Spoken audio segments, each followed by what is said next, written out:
Good morning students. चलिए आज हम शुरू करते हैं अपना आज का काम। जो हम पढ़ रहे थे वर्ण विचार, और वर्ण विचार के अंतर्गत अभी तक जो हम सीख चुके हैं कि वर्ण किसे कहते हैं, वर्णमाला किसे कहते हैं, हिंदी में कुल कितने मानक वर्ण होते हैं और हिंदी में कुल कितने वर्णों का प्रयोग किया जाता है, वर्ण के कितने भेद होते हैं, ये चीजें हम अभी तक पढ़ चुके हैं। आज हम वर्ण विचार के अंतर्गत जो पढ़ने वाले हैं कि वर्ण के भेद, जैसा मैंने आपको बताया था कि दो भेद होते हैं। अब वो दो भेद कौन कौन से होते हैं, आज हम उसी के बारे में चर्चा करेंगे। तो आइए देखते हैं कि वर्ण के दो भेद कौन कौन से होते हैं। तो आप बोर्ड पर देख रहे हैं कि मैंने स्वर जो ऐसे आउ तक जो 11 वर्ण, व्यंजन कैसे है तक 33 वर्ण। अभी तक हमने जो जाने थे कि 11 और 33 44 वर्ण होते हैं, उसमें 11 स्वर होते हैं, 33 व्यंजन होते हैं। तो आज हम पढ़ेंगे कि स्वर क्या होता है और व्यंजन किसे कहते हैं। तो सबसे पहले हम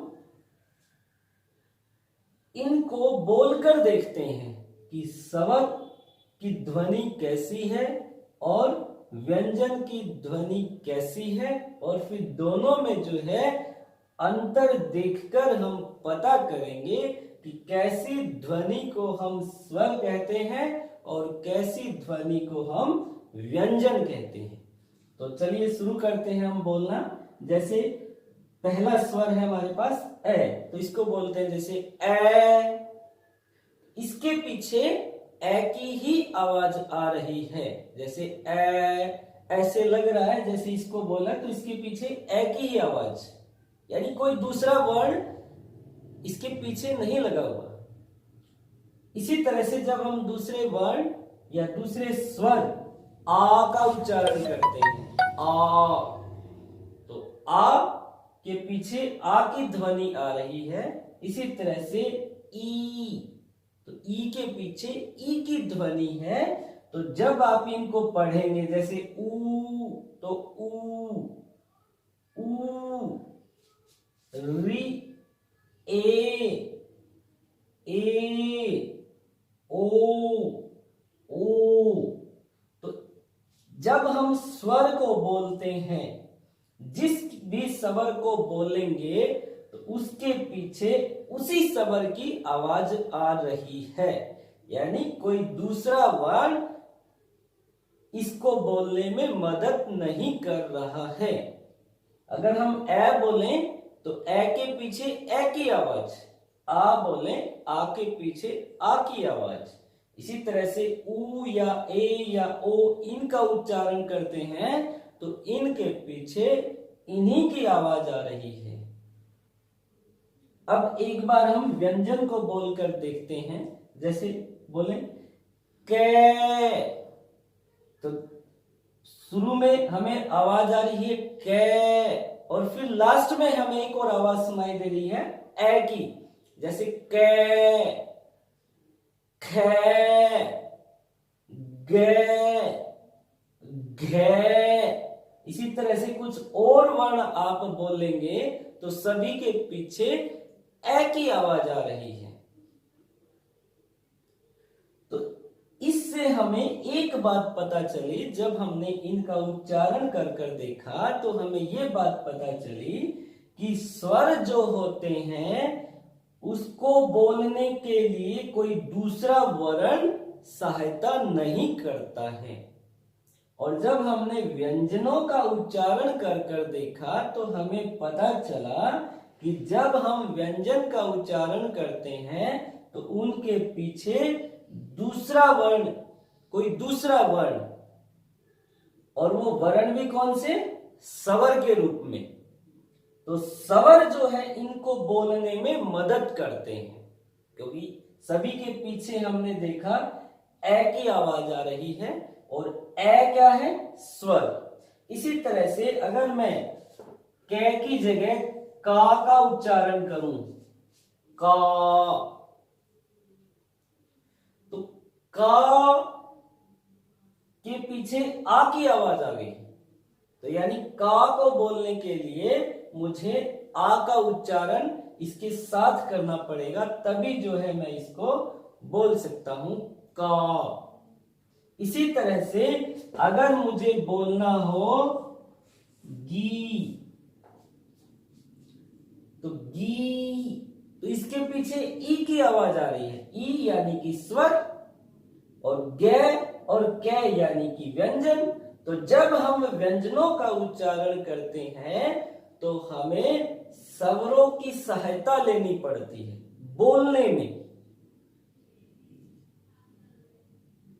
तो इन का जब हमने उच्चारण कर कर देखा तो हमें पता चला कि स्वर तो वो वर्ण होते हैं जिनको बोलने के लिए किसी दूसरे वर्ण की सहायता नहीं लेनी पड़ती। लेकिन व्यंजनों का जब हमने उच्चारण कर कर देखा तो हमें पता चला कि व्यंजनों का जब भी उच्चारण हम करेंगे तो हमें जो है लास्ट में स्वर की आवाज सुनाई देती है। तो इसका अर्थ ये हुआ कि व्यंजनों को बोलने के लिए स्वर की सहायता लेनी पड़ती है। तो अब आप ये कह सकते हैं कि स्वर क्या होते हैं, कि स्वर वे वर्ण होते हैं, जैसे हम देखते हैं कि स्वर किसे कहते हैं। तो स्वर वे वर्ण जिनको बोलने के लिए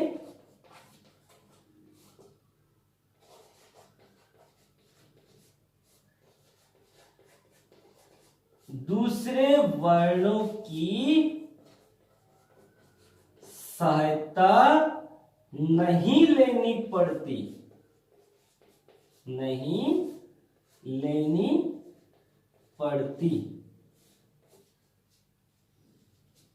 स्वर का जब हमने उच्चारण कर कर देखा तो हमें पता चला कि स्वर तो वे वर्ण हैं जिनको बोलने के लिए दूसरे वर्णों की सहायता नहीं लेनी पड़ती। इसी तरह से व्यंजन कौन से वर्ण हो जाएंगे, यानी व्यंजन में हम किन वर्णों को शामिल करेंगे, कि व्यंजन जो होते हैं वो कैसे है तक और किसे कहते हैं, कि जिन वर्णों को बोलने के लिए दूसरे वर्णों की सहायता लेनी पड़ती है, यानी स्वर की सहायता से जो बोले जाते हैं। कै को अगर हम बोलेंगे तो उसके पीछे ए, का को बोलेंगे तो आ, उसके पीछे आवाज आती है। तो यानी कि जब भी हम इनको कैसे है तक बोलेंगे तो उसके लिए जो है हमें इन स्वरों की सहायता की जरूरत पड़ती है, तभी हम इनको बोल पाते हैं। अगर हम आप एक बार बोलकर देखें बिना ए के, कै को कैसे बोलेंगे, कै, अब कितनी भी बार बोले उसके पीछे ए की आवाज जरूर आएगी।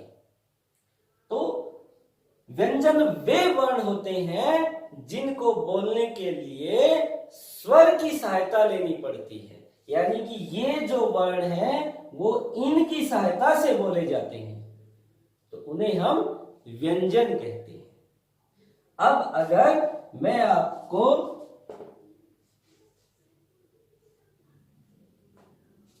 ये तो होगी हमारी उच्चारण की बात कि जब हम बोलते हैं, लेकिन व्यंजन को लिखा कैसे जाएगा, अगर ए मिलाकर लिखें, यानी कि स्वर मिलाकर लिखें, तो ये ऐसे लिखे जाते हैं। लेकिन अगर इस कै में से मुझे स्वर को अलग करके लिखना है, जैसे कै, तो इसके पीछे ए की आवाज आ रही है, मुझे ए को अलग करना है। तो जब मैं कैसे ए को अलग कर दूंगा तो इसको कैसे लिखा जाएगा? तो देखिए, कै इसके अंदर ए है, तो ए को कैसे दूर करेंगे? तो जब कै में से ए दूर किया जाता है तो उसके नीचे जो है हलंत लग जाता है और ए अलग हो जाता है। तो हमें यह पता चला कि व्यंजन को अगर स्वर रहित लिखना है तो उनके नीचे हलंत का प्रयोग करना पड़ेगा। इसी तरह से आप कोई भी वर्ण उठा लें, जैसे ट, इसमें तो स्वर मिला हुआ है। जैसे ट में से ए अलग करेंगे तो ट के नीचे हलंत लगा देंगे। और अगर स्वर रहित लिखना हो तो इस तरह से लिखा जाएगा। अब हमारे पास ये व्यंजन है।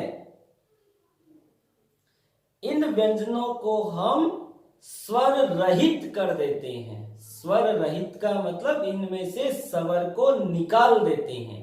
निकालेंगे तो क्या हो जाएगा कि इनके नीचे हलंत लग जाएगा, सभी के नीचे हलंत लग जाएगा। इस तरह से अब जब इनके नीचे हलंत लग गया है तो अब इसमें ए नहीं है, ये अब बिना ए के लिखे गए हैं। और जब इनको स्वर मिलाकर लिखना हो तो जो है हलंत नहीं लगाया जाता। तो यहां पर आप समझे स्वर और व्यंजन के बारे में कि स्वर वे वर्ण जिनको बोलने के लिए दूसरे वर्णों की सहायता लेनी न पड़े, और व्यंजन वे वर्ण जिनको बोलने के लिए स्वर की सहायता लेनी पड़े। दूसरा आपने सीखा कि व्यंजनों को स्वर रहित और स्वर सहित कैसे लिखा जाता है। तो स्वर सहित तो ऐसे लिखते हैं हम बिना हलंत के, और स्वर रहित कैसे लिखते हैं हम हलंत लगाकर लिखते हैं। तो इन वर्णों से आपको पता चला कि ये स्वर लगा हुआ है इसके अंदर और इसमें स्वर नहीं लगा हुआ है। तो ये है इनको लिखने की विधि कि स्वर सहित और स्वर रहित कैसे व्यंजनों को लिखा जाता है। तो आज हमने जाना स्वर और व्यंजन के बारे में।